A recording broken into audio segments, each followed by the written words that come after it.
The Atlanta Braves are World Series champions. Do the Eagles have some promise to them? Why I'm not too concerned after this loss, and I have faith in this coaching staff. And of course, the news of Aaron Rodgers testing positive for COVID. What does this mean for him, his team, and the rest of the NFL? More than filling the house, let's get it.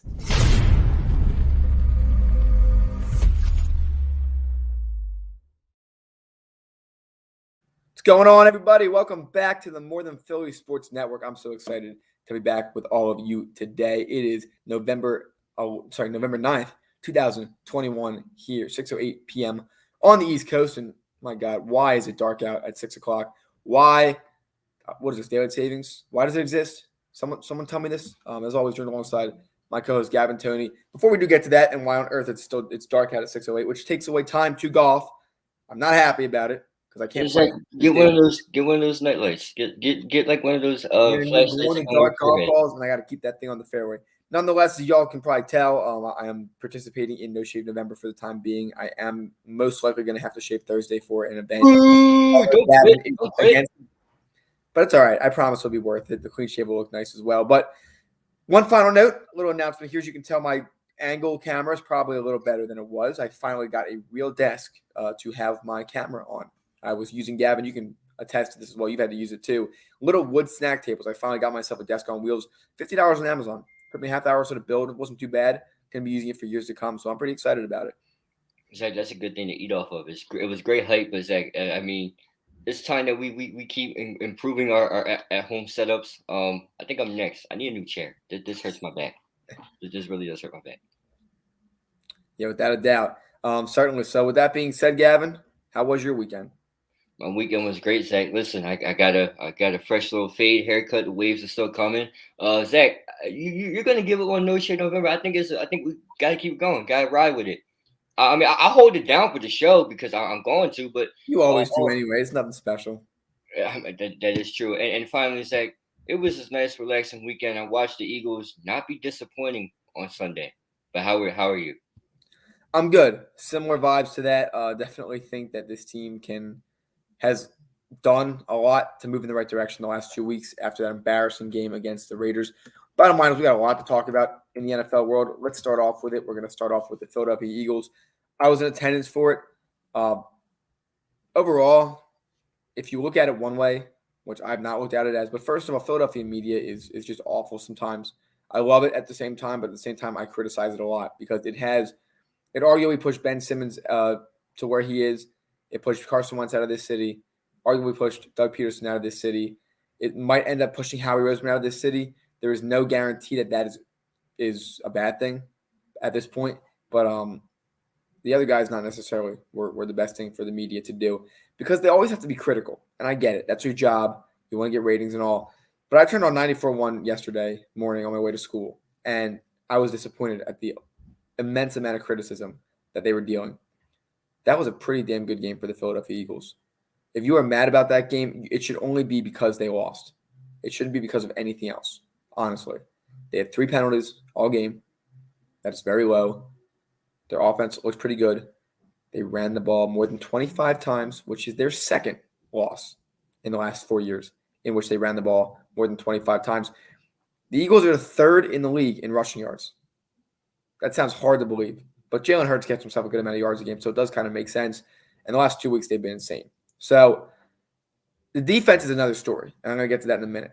But as far as Nick Sirianni's play calling, scheme development goes, I'm impressed. I think he really has had a good job. I don't think Jalen Hurts looks all that great. He's made a couple of nice plays with his mobility, but his arm has continued to disappoint and let them down early in drives. First 2 drives of the game, 2 bad passes on wide open receivers. Or tight ends in Dallas Goedert's case. Missed a wide open Dallas Goedert downfield. Sure, Goedert probably could have popped it up and caught it with nobody around him, but that ball should have been placed better. I'm not seeing any improvement from Jalen Hurts. He's been mature. He doesn't make bad decisions, but he's a one read and done, and he continues to do that. Now they're taking the pressure off him with the run game, but he's still not rising to the occasion. So I'm still disappointed with Jalen Hurts, but it's still too early to call. And I'm willing to give Jalen Hurts the rest of the season, as I've mentioned, to continue to go on and for them to observe and see what he does. And even next year, because there's nobody coming out of this draft worth drafting. That's a rattler. There's nobody, not even Spencer Rattler, worth drafting in this upcoming draft for the Eagles. And they didn't take my advice. They didn't trade Fletcher Cox. They didn't trade some of those guys on the defensive line that they should have. And you saw it this week. They were non-factors. They didn't do anything. Their names. And I love Fletcher Cox. And I love his Instagram post the other day. And when his name was called onto the field, it was a goosebumps moment because he's still here.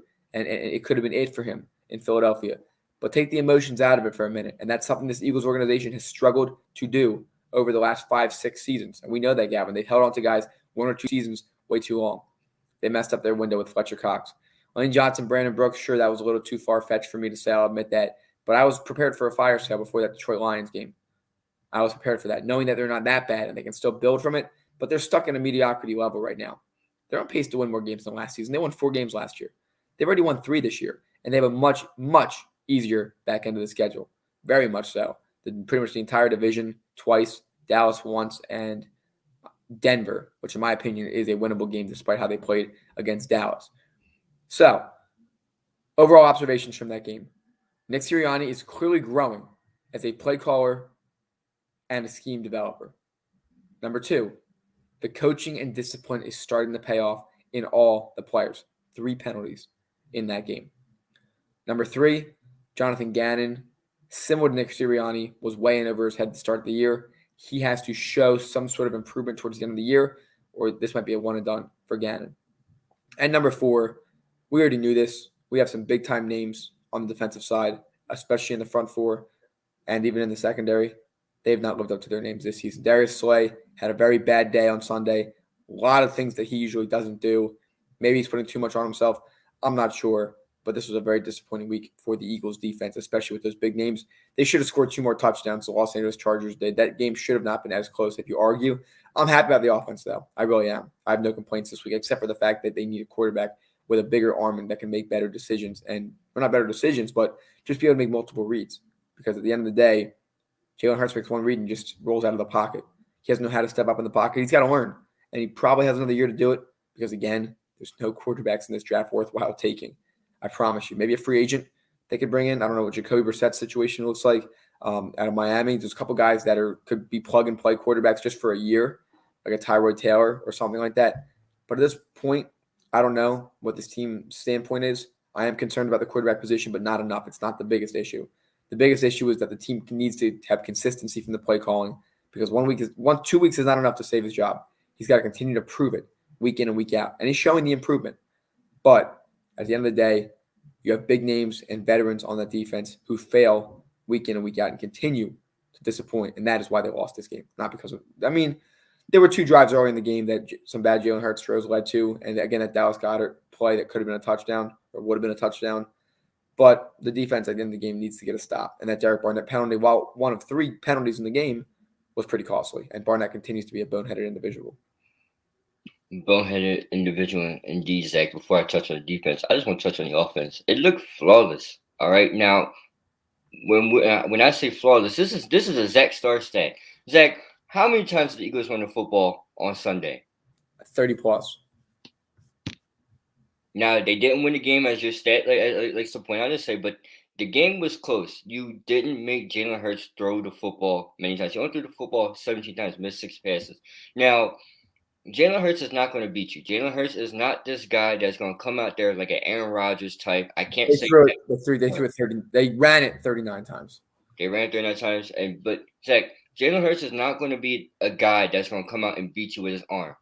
Okay, it's not happening. He's not a Kyler Murray. He's not a Patrick Mahomes before the season. He's not a Russell Wilson. He's not an Aaron Rodgers or a Josh Allen. He's going to need a run game to do it and wide receivers to get open. Now, Devontae Smith, Zach, 116, a touchdown, an effort touchdown, I should say, to be exact. He's going to get better. I expect the wide receiving core to get better over the year. I don't expect them to be flawless like Arizona's wide receiving core or the potential wide receiving core that could form in Seattle if OBJ decides to go there. But this offense looks great. The past 2 weeks has looked great, and it's going with running the football. Nick Sirianni, Zach, woke up. No. someone must have planted some seeds and they fertilized his brain. And I don't know how this works, Zach, but he grew into being a decent play caller. Now you got to stay consistent with it. You got to continue to run the football with poise and with poise and with confidence. Zach, Jordan Howard looks like the resurgence. That's back-to-back weeks, and Zach, I know Detroit was one of the weeks, but you went against one of the worst rushing defenses in the Los Angeles Chargers. And what did you do? Oh, well, I'm just going to run the ball. And you ran the ball. The game got close. Honestly, Zach, I have no complaints about this weekend. I do. Jonathan Gannon needs to go. It's the same thing every week. Now, Zach, Fletcher Cox, we all love him. We do, but he should have left. He should have went. He's not been effective. He's been effective in the past 2 years. I'll call it how I see it. Now, Darius Slay had a horrible Sunday, and that's rare. That's a rare occasion that he does. But this Sunday was not good. Keenan Allen torched him for a $116. Jack, I mean, I don't know what to say. The offense looked great, but Jonathan Gannon continues to look terrible. You are on pace, Zach. The Eagles are on pace to give up one of the best QBRs in the whole and the highest completion percentage. Exactly, Zach. Justin Herbert only missed 6 throws. He was 32 of 38 for 352. Come on, you can't. You're not going to win. You shouldn't be in games like that when you're giving up perfect passer ratings. Zach, the only person that didn't have a perfect passer rating was Sam Darnold, which I'm not going to count that because Sam Darnold can't even complete a pass to himself if he even tried. I mean, that's how bad Sam Darnold is. But Zach, the way that Jonathan Gannon is calling defense is scared. You're not going to win games. You're not going to get stops. Get after the quarterback. Do something. Zach, last week in Detroit, they blitzed Jared Goff numerous times. They got home a lot actually in Detroit.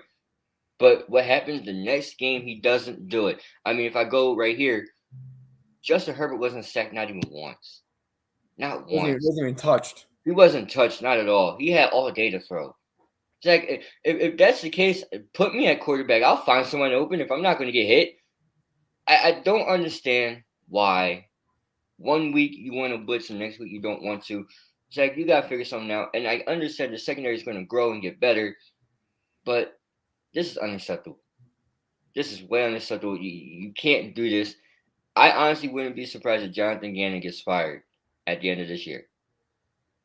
He's got a back end of the season where he can make up for it the same way that Nick Sirianni has to. And again, he's also a first-time play caller defensively, so he's got to learn. He's got to learn. I'm giving him time though. I am going to give him time because we're giving Sirianni time. Look how he's developing, and you're not trying to win this year, honestly. But you look at the next games and you're tempted to talk about playoffs a little bit, but after the loss on Sunday, that kind of about does it for the season. But they play in Denver this weekend against the Broncos, home against the Saints, and then Zach, I got breaking. I got a little. Sorry to cut you off. I will be in attendance. Yes, I will be there. New Orleans versus Philly. I will be there. Zach, will you be there? I should be there unless my brother steals it. That'll be crazy. Yeah. So Saints game, and then the last 6 games of the season. They could win all 6 of them. Giants, Jets, Washington, Giants, Washington, Dallas at home. So, I mean, there's still a lot of games out there that they can win, Gavin. There are a lot of games out there. I'm not going to talk about playoffs, but at this point in the year, don't try to purposely lose. You don't need to. Considering how bad Miami's doing, and you're going to get their first-round pick, and the fact that you're going to get a first-round pick from Indy, I mean, yeah, I see no reason to just purposely lose games. You got to see what you have. So, and I'll say this too. I would – go ahead. No, I was just saying, be competitive. You don't got to win, but just be competitive. Like last Sunday, I don't have a problem with last Sunday. My only problem is Jonathan Gannon, but you're competitive. You went punch for punch with the Chargers, who is considered one of the best teams in the AFC West. So I don't have no problem. Just be competitive. That we'll see how this continues to roll out. I like what I see from the Eagles this week, a step in the right direction. Nick Sirianni was very criticized early in the year, and he then went ahead and made adjustments. The team as a whole made adjustments. And the offense got better. The team got more disciplined. Now it's Jonathan Gannon's turn, or else we will have some bigger issues. But I'm not going to address that for a few more weeks. I still need some more time to evaluate it. This is an evaluation year. And to be 3-6 in an evaluation year, it's not terrible. It's not great, obviously. But let's take a look at how the standings look in the NFL before we do go to our Around the NFL segment. In the AFC East, Bills, Patriots, Jets, Dolphins in that order. Bills leading the way at 5-3. The Patriots, 5-4, team to keep an eye on for the playoffs. AFC West, Chargers and Raiders tied at the top at 5-3. All four teams above 500. The Broncos and the Chiefs at 5-4. And the AFC North, Ravens at 6-2, Steelers 5-3, Browns and Bengals also gridlocked at 5-4. And in the AFC South, 7-2 go the Titans, 4-5 go the Colts, 2-6 for the Jags, and 1-8 for the Texans. And finally, the National Football League, Dallas Cowboys 6-2, Philadelphia Eagles and New York Giants stuck at 3-6, Washington Football Team 2-6, the Arizona Cardinals 8-1, Rams 7-2, Seahawks 3-5, 49ers 3-5. The Pack 7-2, Vikings 3-5, Bears 3-6, Lions 0-8. Surprised they did not lose to their bye week. I guess you can't do that.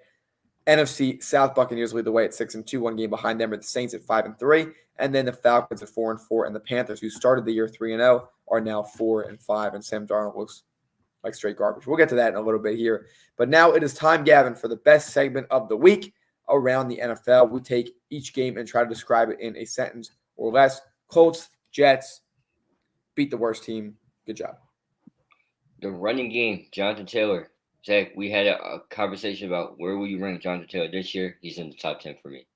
Top 5. Top 5. Top 5. We argued that. Raiders, Giants, not shocked. A lot going on in that Raiders organization. It's kind of tough to stay focused on football. Derek Carr, praying for you, man. He's been through a lot. Zach, I'm gonna give him a pass this week with everything going on, and you just lost another guy to a stupid situation. The Raiders get a pass this week, but that's it. Next game on our list, Falcons, Saints. Down to none. No quarterback really available for the Saints. Good team, but they got to get some better quarterback play to be competitive. Still 5-3, but they lost to a Falcons team that's at 500 now for the first time, and I don't know how long this far into the season. So let me get this straight, Zach. Michael Thomas has a setback in recovery, and he's not going to play at all this year. Alvin Kamara is your only receiver, practically, and you lost Jameis Winston 2 weeks ago. This is going to be a blowout in 2 weeks. I'm excited. That's all I care about. It's 2 weeks from now. I would hope so. I really would. Bills, Jaguars. Okay. That happened. Josh Allen won the game. Which Josh Allen? Josh Allen, the quarterback, 31 of 47, only for 264 and 2 picks. Not much going on the ground for them. Stephon Diggs, 85 yards in the air. Trevor Lawrence, 15 of 26, 118. I didn't even watch this game. I tried to keep track of it, but yeah, that's a bad look for Buffalo. Hopefully that's a fluke. But congrats to Jacksonville, first win on domestic territory. Well, Zach, Josh Allen got the best of Josh Allen this weekend. It is hard to say that. No, look, ladies and gentlemen, that game was ugly for both sides. No team was really impressive. But I will say this: everyone that had Buffalo repeating and going back to the AFC Championship game, the last 2 weeks they struggled. They struggled versus a team they blew out handily in Miami, and then they lost this week to Jacksonville. I don't have them going to the AFC Championship this year. All coming off of decisive wins against the Chiefs. Maybe that shows how bad the Chiefs are. Next game on our list, Browns, Bengals. No OBJ, no problems. Baker Mayfield, a substantially better quarterback when Baker Mayfield is off. When OBJ is off the field. 41-16. Bengals going to Bengal last 2 weeks. Not a good look for them after losing to the Jets and now losing to the Browns. They sit at 5-4, tied with each other for the worst record in the AFC North. Zach, when I say pay the running back, when I say pay, you say running back. Pay. Okay. Well, ladies and gentlemen, you know what I mean? Like that whole running back room is COVID right now. So watch some random kid come out next week and. Wait a minute. Hold on. I need 2 negative tests from Nick Chubb. Zach, I mean, come on. 14 carries, 137 yards. It was a great game. Come on. One fumble loss. I get it. That was 9.8 yards per carry. Look. You cannot tell me sitting here today that you would not pay Nick Chubb. I wouldn't give him enough money. Okay. I think. Have you seen how good they're the best O-line in the league, Gavin? That is true, but Zach, when I talk about paying running backs, I think this was the misconception between us. I'm not talking Ezekiel Elliott money because he wasn't worth all that. I'm talking about around what Todd Gurley got before Todd Gurley had arthritis. That around 40, It's 40 just risky, million? It's risky. Okay. It's very risky at a position One that's day. very replaceable. And I got two more examples for you this week, Gavin. Derrick Henry, who was the exception after the season, not reliable enough, honestly, and they still Oh, won. come on. That's once. That's once. That's once. You And can't do that. Sanders is out for the Eagles, and a practice squad player and Jordan Howard is filling in just fine. No, Nick Sirianni decided he uses his brain. He wants to run the football. We're not. No. This is called run NFL, not argue with Zach about running backs. But I'm just saying, every week my case is getting stronger. We'll find out this Sunday. Let's see how Cleveland does with that Nick Chubb. Let's see how they do. Zach, it does. Zach, you're right. It does, but at the same time, too, it doesn't. It doesn't. It doesn't at the same time. And we'll see. Time will tell. That's what we always say, right? Next game, Patriots-Panthers. Finally beating teams that are worse than the Patriots are on a roll. 5-4, 3-1 in their last four. Gavin, are the Patriots a playoff team? Hell no. Not a chance. No, Zach, don't start this. Do not start this. They're not a chance. They're not a playoff team because I still am not a firm believer in Mac Jones. Remember, Zach, this season's longer than the college football playoff season. Mac Jones will take hits at some time. It's going to be a war of nutrition, not about how good your scheme is. Right now, the Patriots are winning the war of nutrition on the offensive side of the ball. They got some guys back defensively, but at the end, when it's all said and done, they will not be a playoff team. They'll miss just because how great the AFC West is, and will take a playoff spot. I mean, hey, Bill Belichick trying to do some success without Tom Brady. They look all right this year. They started to bounce back with a rookie quarterback. I like where they stand, 5-4 with a rookie quarterback and an undrafted free agent as their number one wide receiver. Bill Belichick still is a pretty damn good coach. Broncos, Cowboys. I mean, 2 late scores for Dallas. It was like 23-0 at one point. Just a star-studded week. First game of that Von Miller. Broncos win in Jerry World. Shocker for Dallas Cowboys. Zach, there's 3 things. There's 3 reasons why it would happen this Sunday. One, Zach, is because I bet the Cowboys +10 over the Denver this Sunday, and it didn't happen. So number 2, because Trent was he was actually in South Philly. He was my cousin Trent, who is a regular on the show, who is a Cowboys fan, was in Eagle territory when this game was going on. And finally, Zach, it was glorious because after Cooper Rush comes out and does what he does and has a phenomenal game, kind of mediocre in my honest opinion. Everybody's like, Cowboys are the best team and they're going to the Super Bowl and stuff like this happens. Zach, I love Dak Prescott. This wasn't his day. They'll probably bounce back next week. Yeah, again, every team I've seen so far in this league is beatable this season. Ravens, Vikings. Battle of the Purple, I guess. Ravens the better team, finishing 34-31. Kept it a little too close, but offensively, Baltimore was pretty good. Zach, say it with me. Say it with me. Big trust. I mean, you're down by what, 14? 14, you come back, you make a couple throws. Lamar Jackson did not look great to start the game up at the end. The MVP experience proved he prevailed. His team carried by in words, Zach, because what he's doing would not be sustainable for the whole year to come.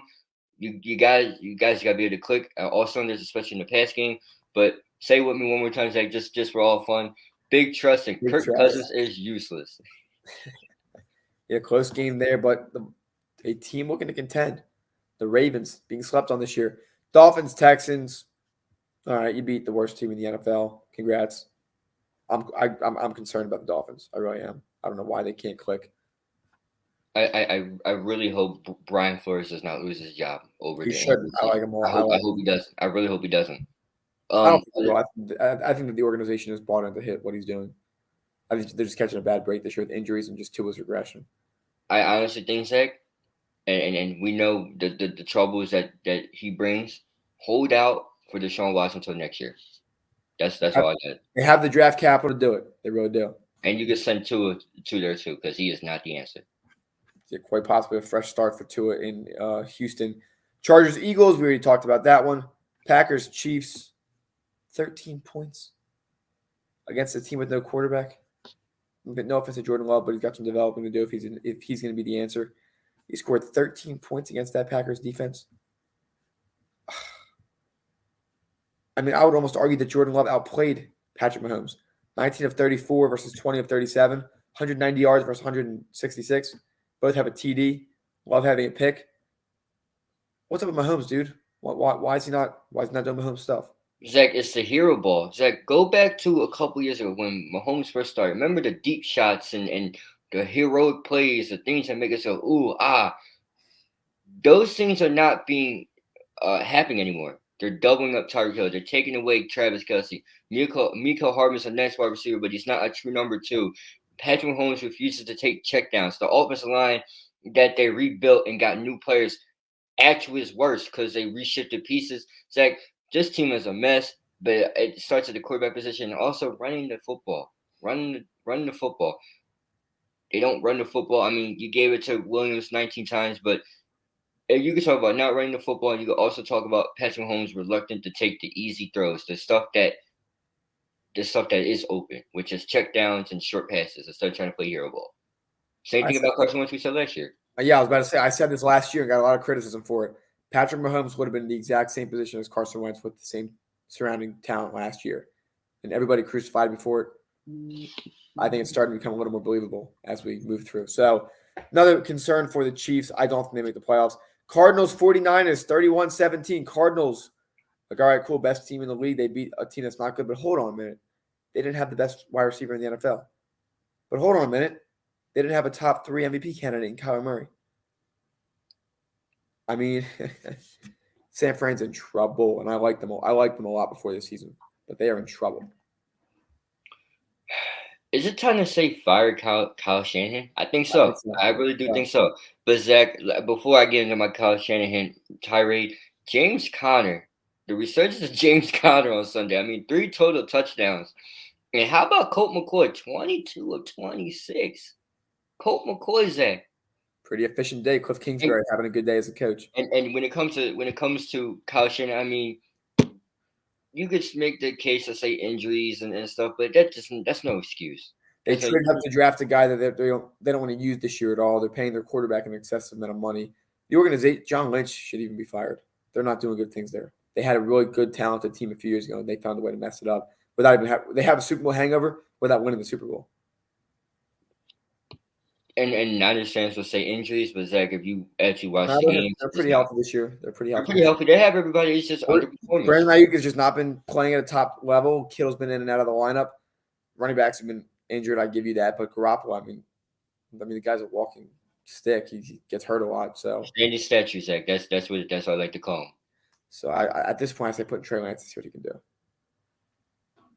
Save the joke. I think good the last time out, but I think his seat is warm. It's not hot. It's warm. Possibly, it's going to get hot if they continue to lose games because they're losing games to teams they should beat, and they only beat the Eagles by 7 too. So next game on our list: Titans Rams. No Henry, no problem. The Tennessee Titans taking down arguably the best team in the NFL. Ryan Tannehill, mediocre night, 19 of 27, 143 yards, 1 touchdown, 1 pick. On the ground, not much going on either. 5.8 yards per carry for Deontay Foreman, but that's only 5 carries, too small of a sample size. Adrian Peterson, 10 carries, 21 yards. But that defense and Matthew Stafford's falling. Gavin, are the Rams vulnerable because of Stafford's possible inconsistency late in the season into the playoffs? No, that was really unfortunate. Zach, Matthew Stafford was acting out of character. He threw a pick 6, which you rarely see, and then he threw, I think, another terrible interception as well. I'm not worried about the Rams. They're going to get better. They're probably going to get Odell Beckham Jr. somehow, some way. But that was just a horrible Sunday night. Horrible Sunday night. And finally, the Pittsburgh Steelers, a team that nobody has talked about at all this year, is 5-3. They beat the Bears last night, who put up 21 points in the fourth quarter, so the score was a little closer than it actually was. Ben Roethlisberger, 21 of 30 for 205 yards. Najee Harris, 22 carries, 62 yards on the ground, 3 yards per carry, a touchdown as well. Pat Freiermuth, the Penn State rookie, 2 touchdowns, 43 yards, and 5 receptions. Overall, Justin Fields, 17 of 29, 291, a touchdown and a pick, and also added 45 yards on the ground.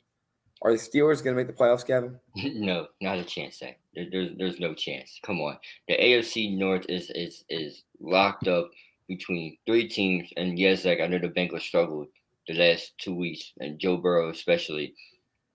But Lamar Jackson's still here. Joe Burrow is playing at a still respectable level. The Cleveland Browns didn't fall off. They still got a run game last time I checked. Big Ben Roethlisberger, and it's like they're not really winning these games. They're just getting they're getting lucky at the end of these games. Like, go back to last night, the sack that happened, that ultimately would have got Chicago the ball back and got Pittsburgh off the field. Really, we're calling a taunting penalty, and he didn't say a word. Penalty. The NFL, it's like the NFL is going back to no fun league. It really is. It was a really dumb implementation. I don't know who agreed to that. Someone that doesn't like fun. I think it was Gettleman or one of the owners of the Giants owner or something. But it's like, I'm not here to slander or anything, but that was just really dumb. That was a really nice effort, but I will say this: you see what happened when Matt Nagy comes back? The offense looks horrendous.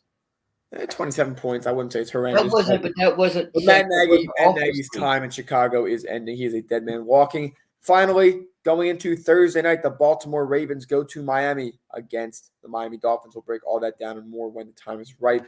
But with that being said, that is Around the NFL on the More Than Philly Sports Network. Coming up after this, the crosstown rival Atlanta Braves won the World Series. Why that should be a crucial message to the Phillies organization and Phillies fans. And then we will talk about the 76ers 6-game winning streak ended last night in a competitive game with the Knicks with 8 guys available. Should the Sixers be given a brief pause in play simply due to the fact that they don't have enough players? And did the league mess up letting the Sixers play against the Bulls the other night? I'll break down why I predicted one of the players at least would get COVID after this. We are now offering a new product on our Teespring. Wear a mask in public. We are now supporting a custom-designed mask with our logo on it. Purchase it today, and 10% goes to a foundation of our viewer's choice. It offers a full nose and mouth coverage, single-sided print, includes 2 2-inch elastic ear loops, non-medical grade product, and finally, $1 from every mask sale is donated to a nonprofit to feed children in need. Enjoy today's episode. Yes, so we're all pretty familiar with how COVID works at this point. You can test negative for a few days while potentially catching the virus and turning positive in the days following. If you've been through the protocols, you're familiar with it, you know how it works. Isaiah Joe tested positive for the virus last week, the day of the Bulls game, and every player on the team was tested that day. All of them came back negative, so they played. But I said that night, and I said it out loud to my friends I was talking to. I said, at least one player on this court tonight will test positive for COVID in the next week. Because they really honestly, again, depending on how you feel about it, with the vaccines and whatnot, thinking that that's good enough where if you do get COVID, it's going to be a mild case.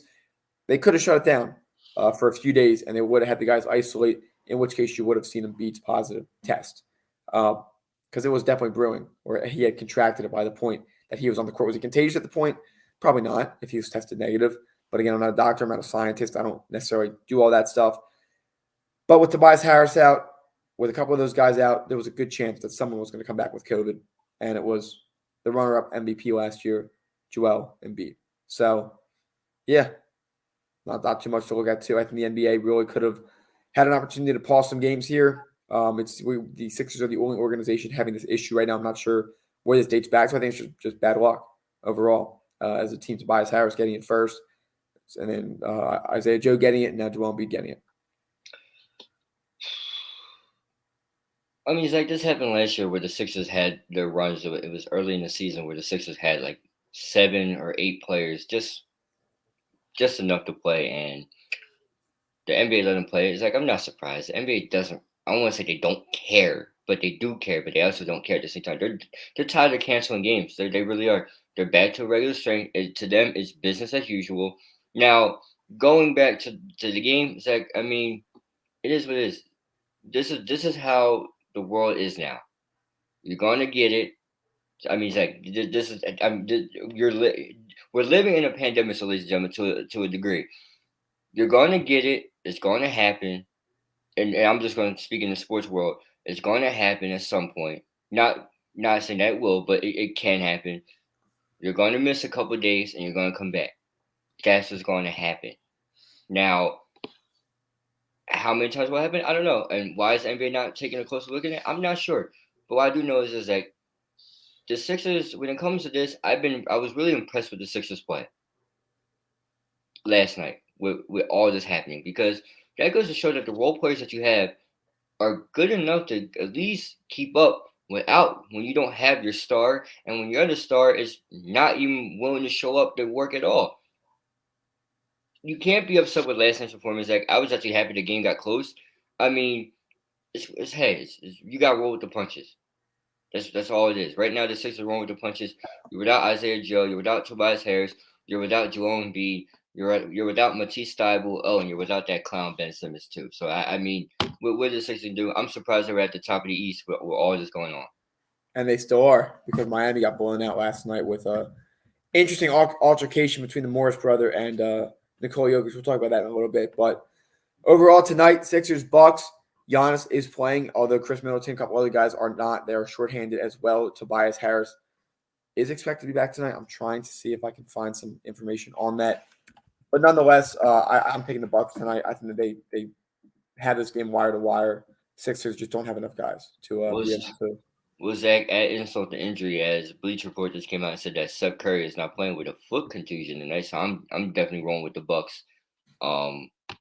Sixers don't have enough guys. There's no way the Sixers walk out of this game winners. If they'll be competitive. They lose by a respectable 7 points. I'll be okay with it. Because you don't have nobody. Tobias Harris not expected to play tonight. But the team just gets more limited. It's like it's insane. Yeah, I'm unsure how many players. Wait, 7 guys tonight? I don't even know if they can play.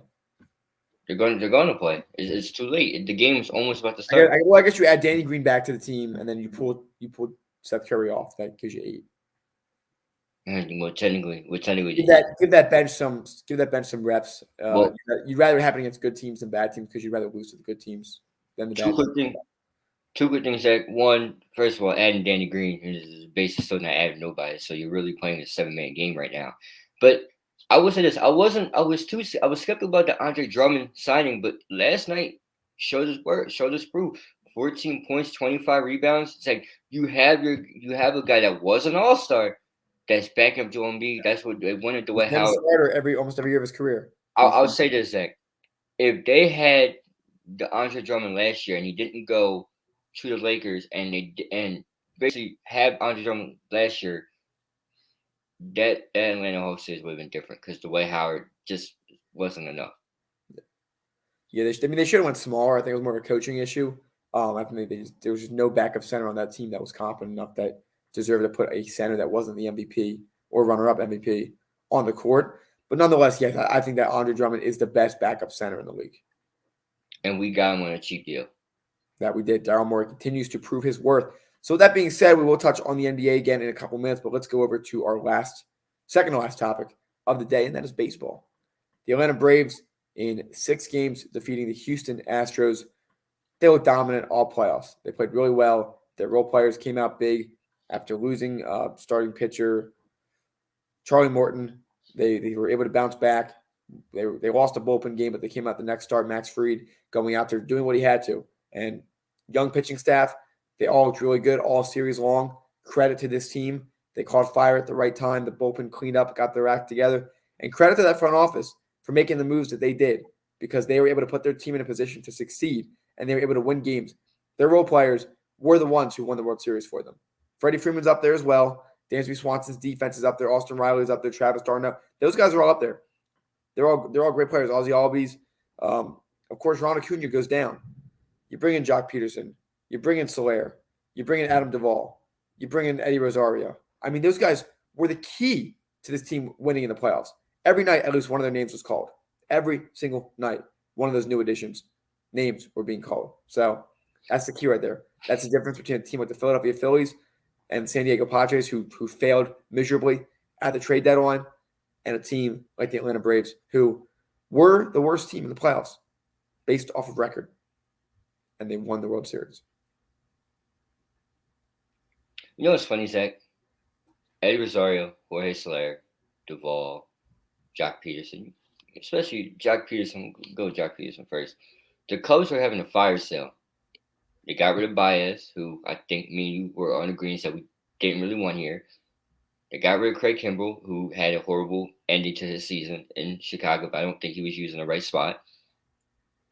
They got rid of Chris Bryant, who had his due diligence, where he was. They got rid of Anthony Rizzo, who did his job when needed to. Then they got rid of Jock Peterson. They got rid of Jock Peterson early. It's like the Phillies were in dire need of a bat, any type of bat.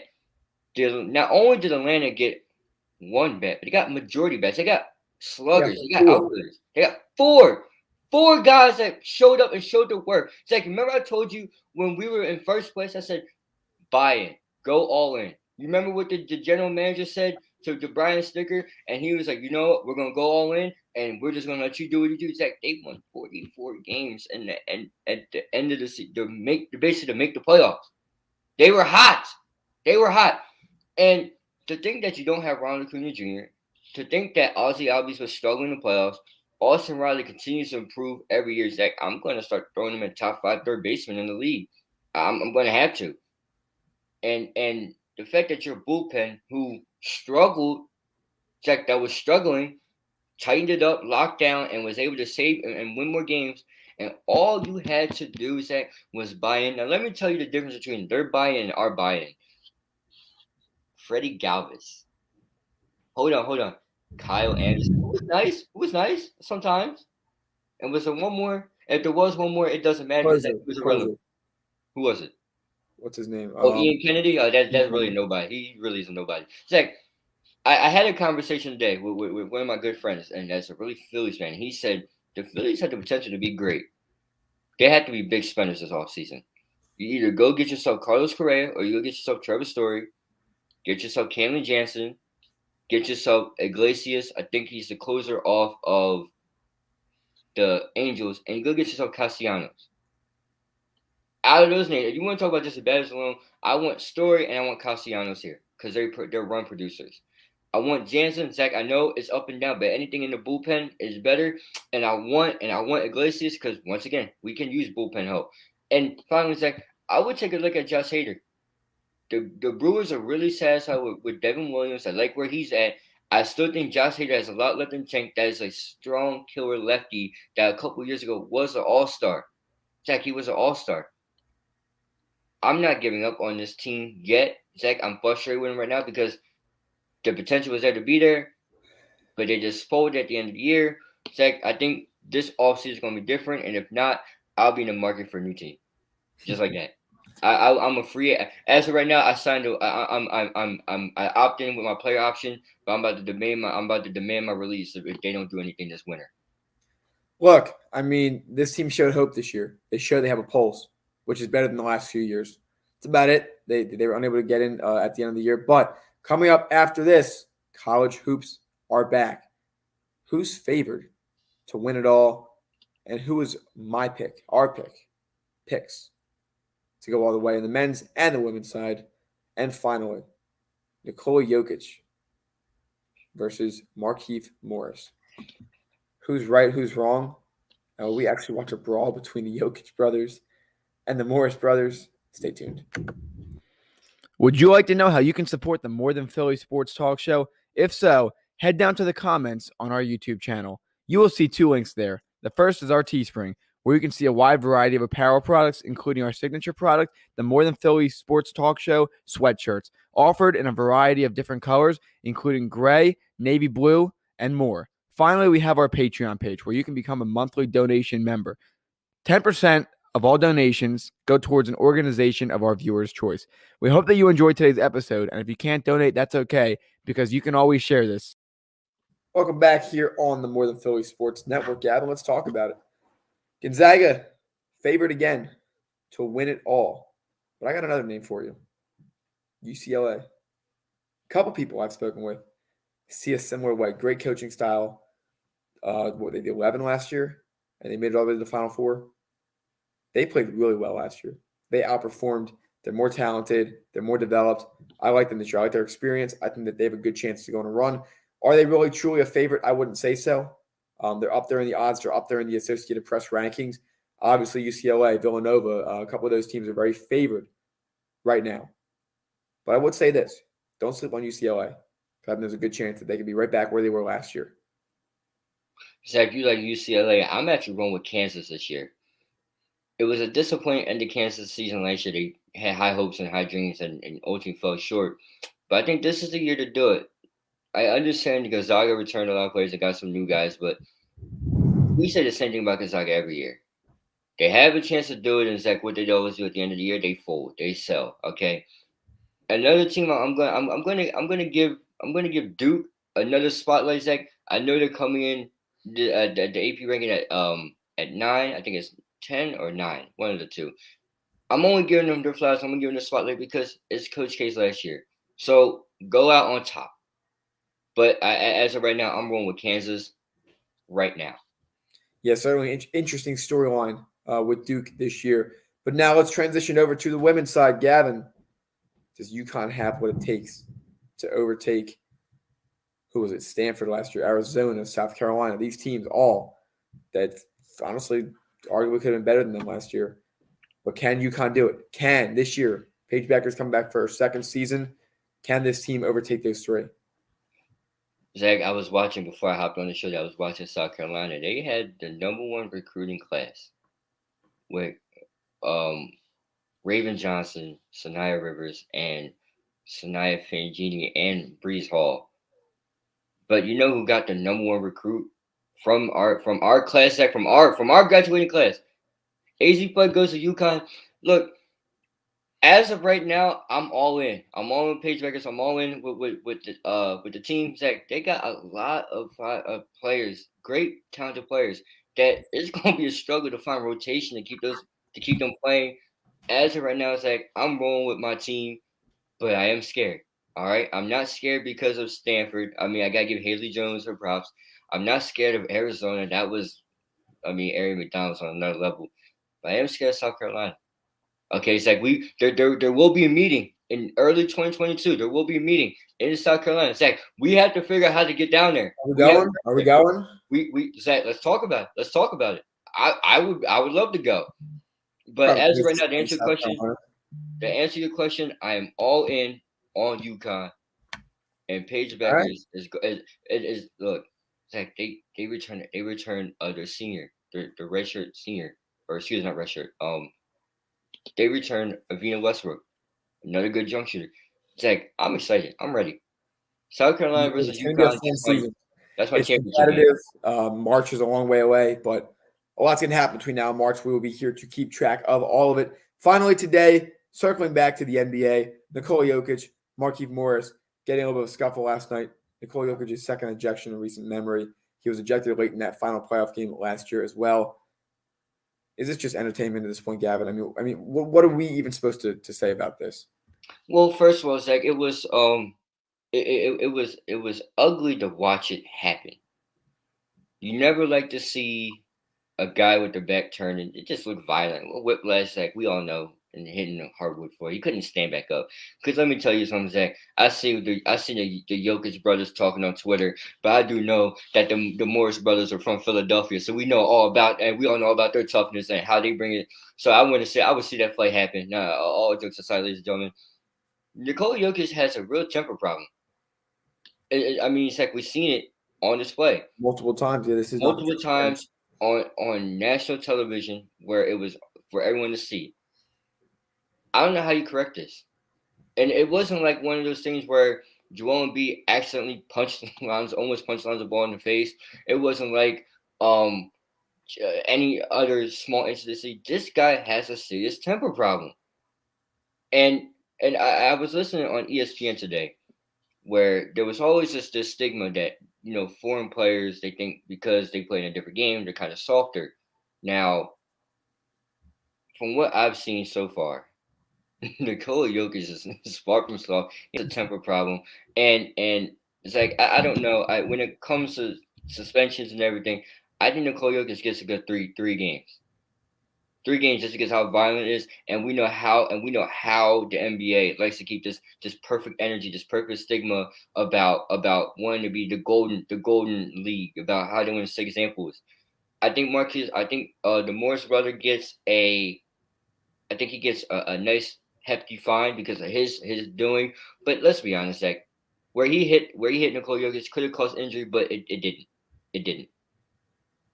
Yeah, certainly back turn to him. Jokic pushing him into the ground. Certainly not. That was like a check, like hockey, shoulder check. But go ahead. Yeah, I mean, yeah, so certainly a lot to look at there. That will continue. We'll see what kind of punishment the NBA gives out for them. Finally, we're going to touch on this very briefly today. We are waiting for more details on it. We will probably talk about it more Thursday. The whole Aaron Rodgers situation, he tested positive for COVID last week, had told reporters back in August that he was immunized. Again, that word itself is becoming a very popular lookup in dictionaries, I imagine, in the last week. Has spoke on the Pat McAfee show talking about his personal treatment and allergies, whatever he wants to say. I'll believe him to an extent. I would like to know what his teammates know. Did his teammates know that he was unvaccinated? In which case, did he follow the protocols? And if he didn't, I think there should be some fines from them. I think that they should have a draft pick or so taken away because it was done to other teams last season. So you have to, as the NFL, maintain that precedent. Zach, I'll keep it short and sweet, and I'll dive into it deeper on Thursday. You lied to us. You lied to the public. Zach, what he said on the Pat McAfee show, what was it, Friday? He should have said that early in the summer. Don't say I'm immune. I mean, Zach, when you say that, when you say a word like that, that gives off the impression that you're good to go. You are good to go, and there should be no problems. There should be no worries because of his situation. His team lost on Sunday. Yeah, they easily could have won that game. Easily could have won that game. Easily. It was going to be. It was potential was there. And finally, Zach, I don't appreciate that the criticism that was given to Kyrie Irving, who came out and said, and Zach, and you can quote me on this, he came out and said, I just don't want to take the vaccine right now. That might not be the exact words, but Zach, he came out and said why. He came out and said, what's up? Aaron Rodgers lied to the public and didn't come out and say why. Now, Zach, we want to talk about health and ingredients and allergic and allergies. That's fine. I'll believe him on that because Zach, that's what everybody does. We're all allergic to something. But to just be honest, be straightforward. And yeah, I think honesty would have been the best way to take it. Kyrie Irving's been nothing but honest in the whole process, and that's one thing I will give him some respect for. So, again, investigations are underway. We will learn more data as the time goes on, and we will continue to break it down. That being said, though, thank you so much, everybody, for joining us. We got the Eagles coming up next weekend. We will continue to break it all down. Penn State versus Michigan. I will be in attendance. First Penn State. Oh, you will be there. Since I went to that pick game a couple of years ago. So a lot of fun things on tap for us coming up this week. I got two quick things. First of all, I just want to speak to all my Penn State friends. You know who I talked to, Zach, real quick? I talked to our good friend Adam.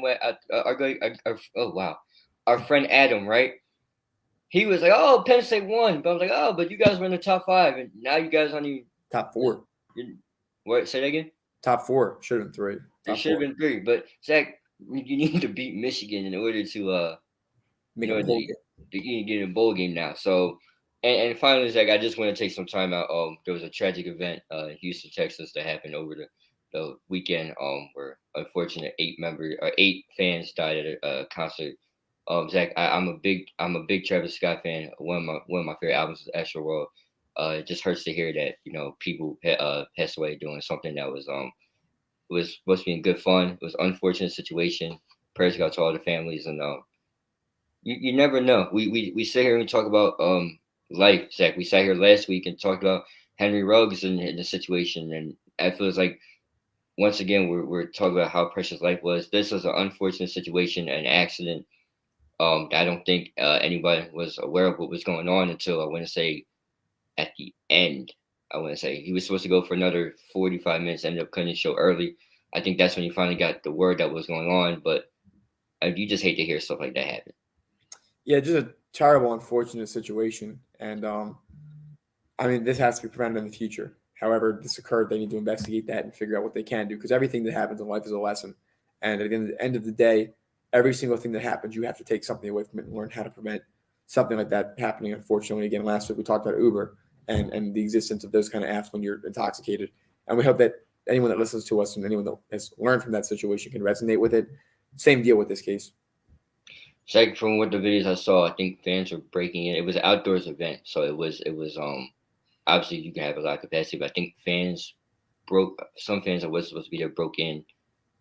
I'm not 100% sure, but I think that's what they were breaking in and getting it for free. And when the concert started, everybody just bum rushed to the front. So It's an unfortunate situation. You don't like to hear some of the horror stories, but Zach, it's we gotta learn and we gotta take away and we prevent things like that from happening again. But so that my thoughts are present with the families. Absolutely, just an unfortunate event. So that being said, it does about wrap it up for us. Congratulations over the weekend, Viktor Hovland defending his victory this weekend in the United States of America, his third PGA Tour victory in his career. Very impressive weekend for him. All right, before we go, Zach, because this is just hot off the press. Hank Aaron Award winner is Bryce Harper for the NL, and my guy Vladdy Guerrero Jr. Zach, I'm still going with him for MVP if he's a finalist. I have to check. And lastly, Zach, is Dustin Johnson playing golf? So can I bet on him, or do I have to say he's not playing this? I don't know when he's not playing this next tournament in Houston, but I will let you know when, so you can. Okay, so I can bet and make a move. Sorry, I appreciate it. You'll get it right one of these days. Again, everybody, thank you so much for joining us today. We look forward to seeing you later in the week. Have a good one. Have a good one, everybody. Stay safe. If you enjoyed today's video, make sure to like, comment, and subscribe if you haven't. In addition, hit that bell icon and set it to all to get reminded of when we go live and when we post excerpts of our videos.